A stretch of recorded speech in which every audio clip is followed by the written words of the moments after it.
the keys are to the glory days at the stick. From who's got it better than us to brick by brick.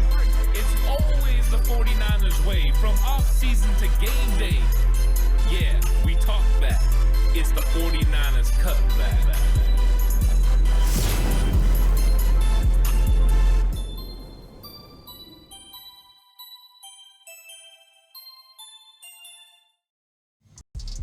It's 49ers Cutback Podcast time. Welcome to the show, everyone.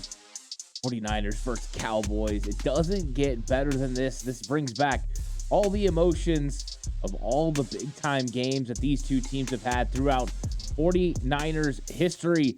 It's been absolutely fantastic. And, I wasn't born in the 70s, but I know how significant this rivalry was to 49ers fans in that time period.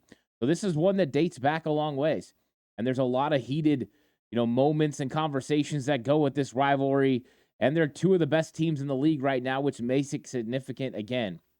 49ers have been matching up against the Cowboys for the last two seasons, with the 49ers having the upper hand in the playoffs and knocking the Cowboys out in the wild card round in 2021. And then in 2022, they knock them out of the divisional round. So Dallas is coming in.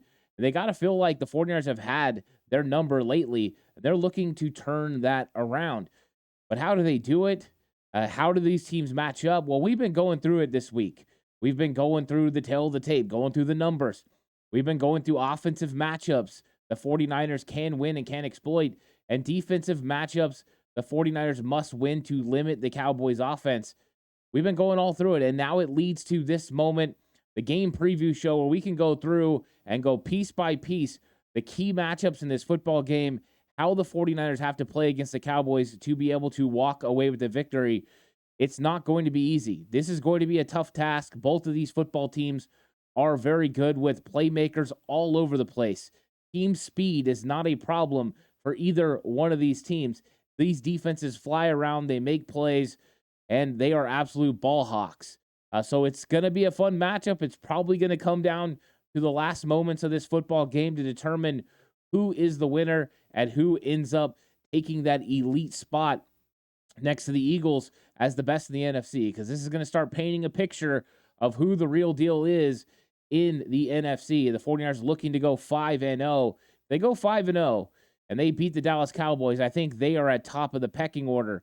If the Dallas Cowboys defeat San Francisco 49ers and improve to 4-1, I think they reestablish themselves as a team that is a legitimate option to win the NFC and head on to play in the Super Bowl at some point. So I know it's an early matchup, but it's Sunday Night Football. It's going to be electric. These two teams are fantastic, and football is back. And BetOnline is your number one information source for all your sports wagering info, with all the up-to-the-minute stats, news, scores, and matchup breakdowns. Get the latest game odds, spreads, and totals from the NFL and college football at your fingertips with BetOnline's real-time updates on statistics, news, and odds. From week 1 all the way to college football playoff and Super Bowl, BetOnline gives you access to the best football promotions and contests available anywhere online. Head to the website today or use your mobile device to get in on the action. Remember to use your promo code BELIEVE, that's BLEAV, in all caps, to receive your 50% welcome bonus on your first deposit. BetOnline, where the game starts. So let's get into this matchup. And I can feel the energy. I don't know if you guys can feel it from me. There's an energy about this matchup, 49ers and Cowboys. Because anytime that they lock horns, something good happens, something special, right? If you go back to the 90s, whoever won that matchup was going and winning the Super Bowl. If you're in the current situation, you've seen the 49ers eliminate the Cowboys, but it came down to the last second. Dak Prescott slides down in Dallas, not enough time to get another playoff. And then last year, they go with the crazy-looking formation and crazy-looking play that sees Azeez Al-Shire absolutely light up Ezekiel Elliott, and then see Jimmy Ward make a demolishing play on Turpin, and it was a good way to walk off. So both these teams are looking to get over the hump, looking to get to the promised land that is the Super Bowl, and they know the path goes through the other. So this is going to be a good one. So let's get into these key matchups for this game, 49ers versus Cowboys, because I think that there's really in depth that we need to get in some of it. And first up, it's going to be for the 49ers offense. And it's going to be establishing a run game against the Dallas defense. And it's not easy. The 49ers had tough sledding last year in the playoffs against Dallas on the ground. The 49ers were still effective enough rushing the football. They got 113 yards, including 51 yards from Elijah Mitchell. Elijah Mitchell's significant because he hasn't been practicing. So Elijah Mitchell's options and availability for this game don't look good. The fact that the 49ers went out and signed Jeremy McNichols to their practice squad probably means they're making sure they have depth at the position. So do I expect Elijah Mitchell to play? I honestly don't know. I know last week he gave it a go in the pregame warmups and he wasn't ready. But right now, everyone in the 49ers organization that can trend in the right direction, including John Feliciano, are trending in the right direction, minus Elijah Mitchell. So we'll wait and see. Maybe after this recording, it'll come out that he is practicing on Friday and everything is good to go. We'll find out. But right now, we can't count on Elijah Mitchell. But what we can't count on is CMC. And Christian McCaffrey has fit into the 49ers offense at such a high clip. He is leading the league in rushing. He's leading the league in rushing touchdowns.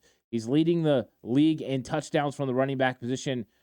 He is just doing it all. And he averages 117 yards per game. So he's on track to have a really big season.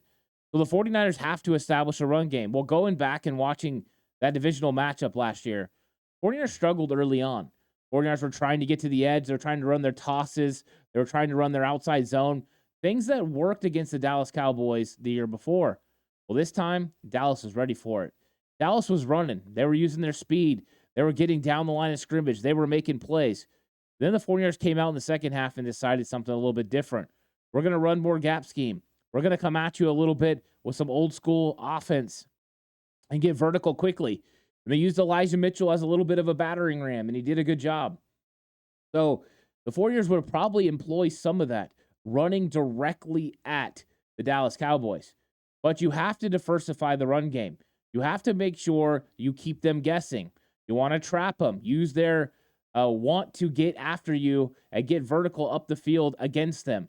So you want traps. You want whams using Kyle Juszczyk to be able to hit inside defenders, especially if Micah Parsons lines up on the inside. A wham block could be very significant in creating an opportunity in the run game.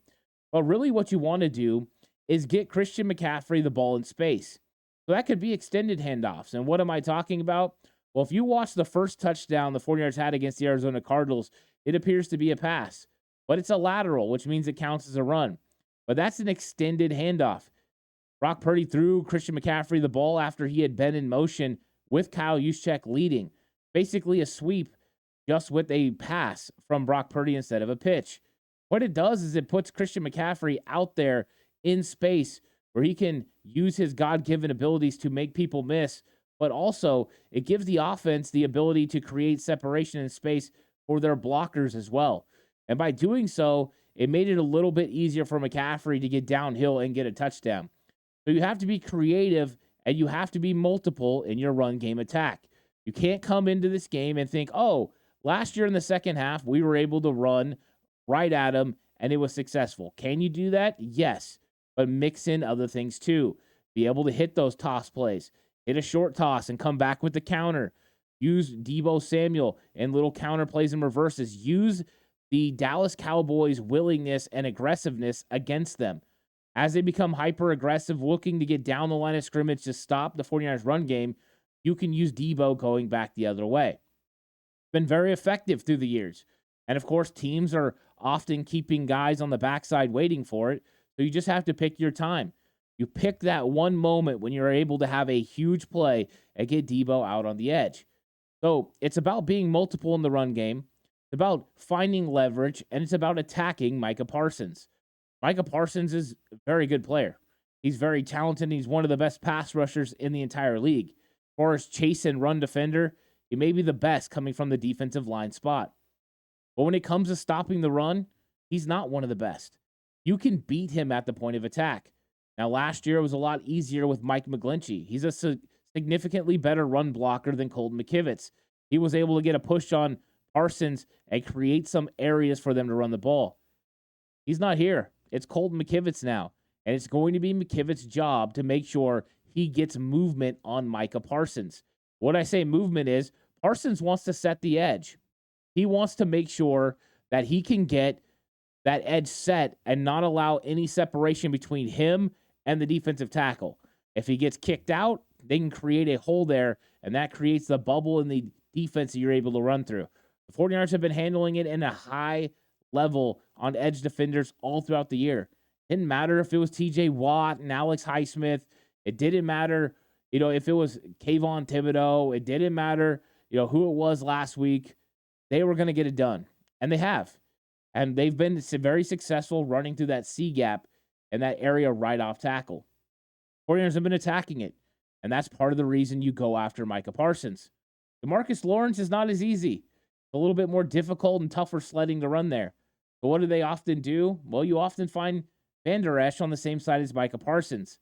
Van Der Esch is your best run linebacker. He's good. He's better than Clark. So what you get is a matchup to where Micah Parsons, maybe he doesn't play the best, but they get Van Der Esch on it.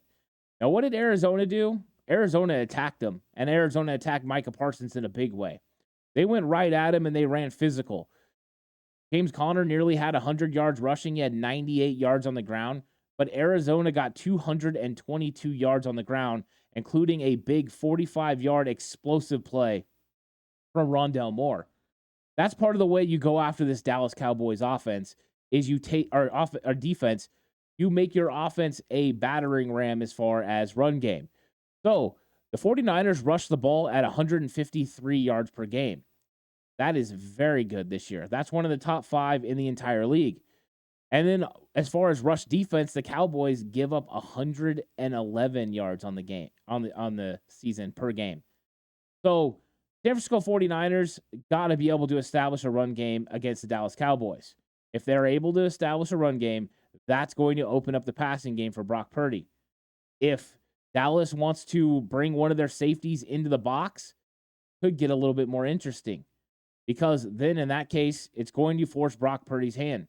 And Brock Purdy had a mixed results last year against the Dallas Cowboys in the playoffs. He was 19 of 29 for 214 yards. Now that's efficient. But he did have a couple of passes that got away from him. He wasn't able to consistently get the plays off that he wanted. He was affected by the pass rush. But that's the Dallas Cowboys. They're very good. They give up 10.3 points per game. Not exactly easy sledding to score on them. The only thing you got going for you is the fact that Arizona scored 28 points against the Dallas Cowboys, and they were very effective in taking advantage of scoring opportunities. So that's going to be highly important. So establish a run game. That will open up not just a play-action pass, but that will also open up the middle of the field to be able to run the types of plays that Kyle Shanahan likes to run and that Brock Purdy's very effective in. That 10 to 19 area over the middle is still the bread and butter. The only thing that Brock Purdy's proven this year is that he can go outside the numbers and he can get vertical, and that may worry Dallas a little bit. They go to a single high safety and have to bring one of those safeties into the box to stop the 49ers run game. You might get Brandon Ayuk one-on-one with the safety downfield. Advantage Brandon Ayuk. Advantage Brock Purdy, because Brock Purdy's been consistent on hitting those throws, and he looked really good against Arizona when he got those exact same matchups. So that's going to be very important. Side note, it's important for Brock Purdy to get the 49ers in the right look. So single high safety, check out of the run and check to the pass. Make sure you take advantage of that Dallas passing defense when you have an opportunity. There's not a lot of them, but if you can run the ball effectively, you can create opportunities in the passing game. They're able to keep a 2-deep safety look and still neutralize the 49ers run game. It's going to be hard for the 49ers to convert on third down with third and long situations against a 2-high safety look with the Cowboys ball hawking group that they have in the secondary. Of course, taking advantage of Jordan Lewis, the new nickel corner, is going to be important as well. With Deron Bland having to move to the outside, that seems to be a weak point. Can the 49ers run against that set? I believe they can.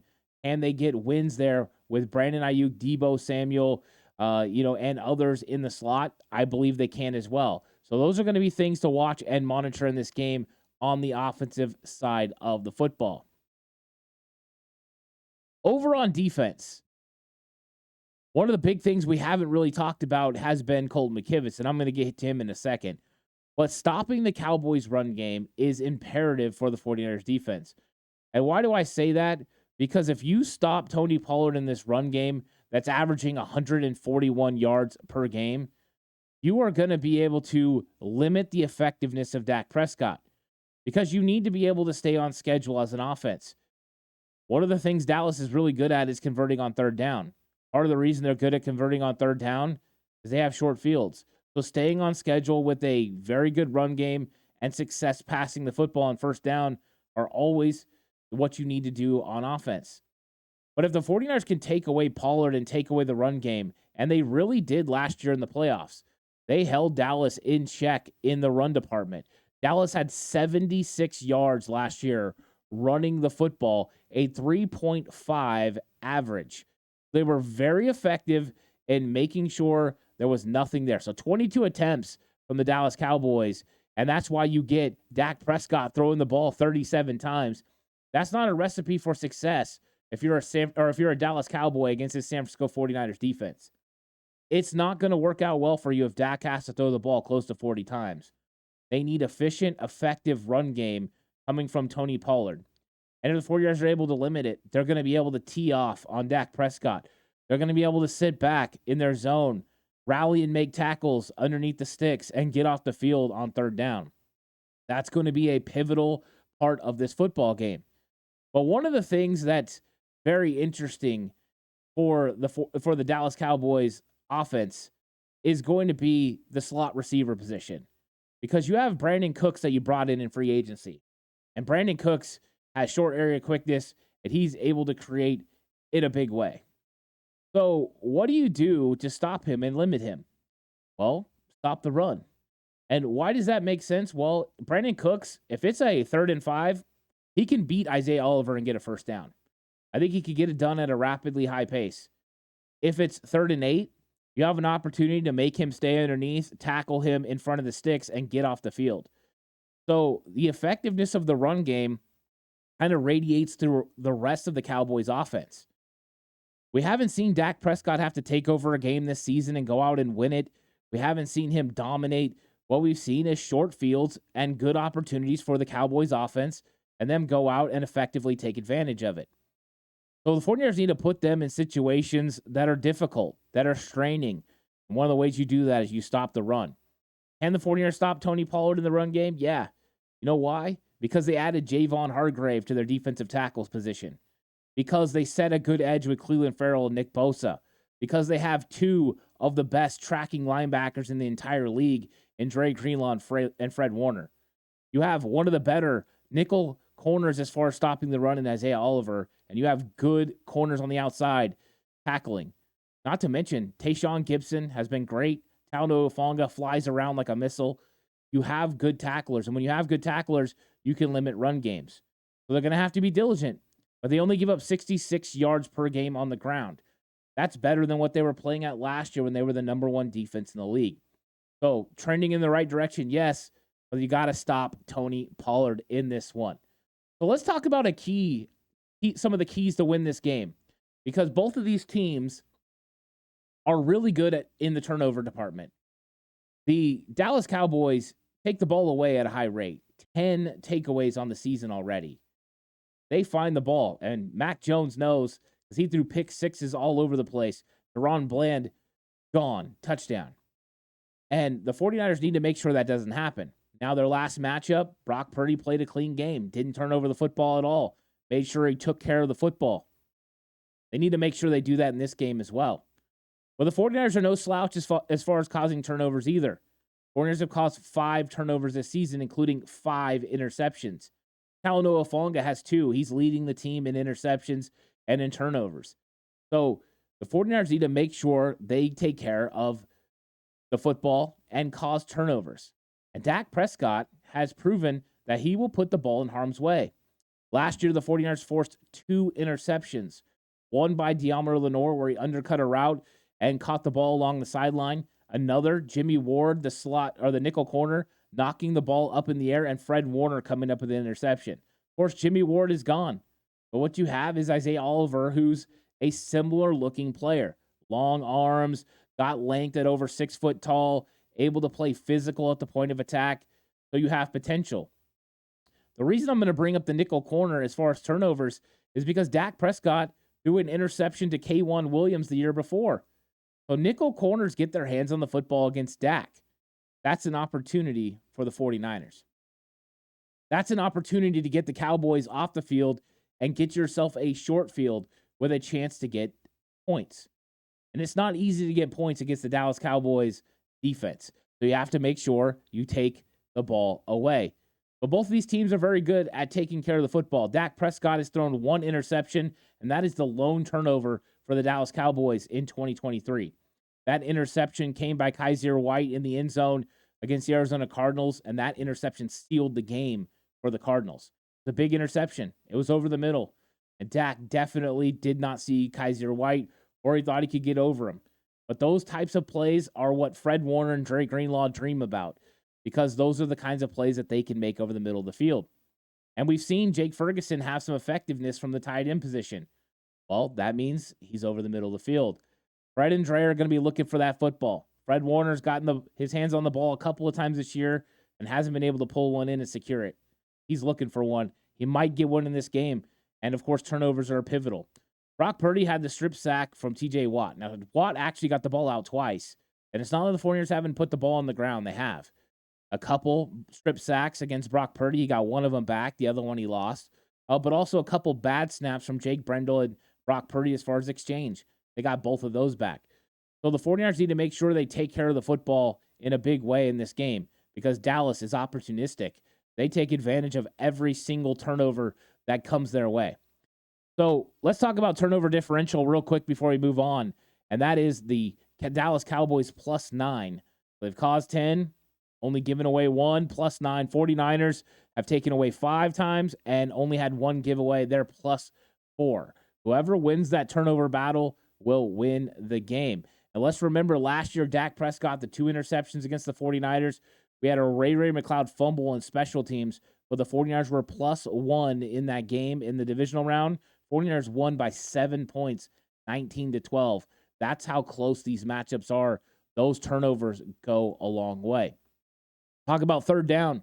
The Dallas Cowboys are the number 1 offense on third down. They are spectacular. They're 51%. And one of the most interesting things that I found when I was going through their loss to the Arizona Cardinals was in that game, they were still over 50%. They were 9 of 16 on third down. Great efficiency rate. The problem was they kicked too many field goals. They kicked 3 field goals in that game and had 1 touchdown, where the Arizona Cardinals were able to score touchdowns in some of those opportunities. So Dallas Cowboys are one of the best on third down, and a lot of it has to do with staying ahead of the sticks and staying on schedule. So 51% for the Cowboys conversion rate. The 49ers give up third downs at about 40%. They're going to have to keep the Cowboys under 50% to have a chance to win this game unless Dak Prescott just turns over the football at a high rate. So 49ers third down defense is going to have to be good. And the way it's going to be really good is if they're effective on first and second down. They can force third and longs against Dak Prescott. I think the 49ers defense can not only be very effective on third down, but I think they can get off the field a lot and force turnover on downs. Looking the other way, the 49ers are 47% on third down conversions, and they've really picked it up since the Rams game. They were very efficient against the Giants, and then when they got to playing the Arizona Cardinals last week, they were spectacular. They were 3 of 5, and the fact they only faced 5 third downs shows you that not only were they on schedule, but they were absolutely ahead of schedule as far as getting first downs, where the Cowboys only allow 30% conversion rate on third down. That is winning football. So you can see both of these teams in the areas that you need to be very good at. They are very good at it. So it's going to come down to those types of things: stopping the run, forcing third and longs, who can convert on third and who can't, and who can get takeaways and not have any giveaways. Those are all the ways that you win the football game. Now, the one thing I have to go ahead and mention, and we talked about the 3 field goals from the Dallas Cowboys earlier, is red zone effectiveness. The Dallas Cowboys are 27th in the league as far as offensive scoring inside the red zone at about 40%. That is not good. And so that's an advantage 49ers.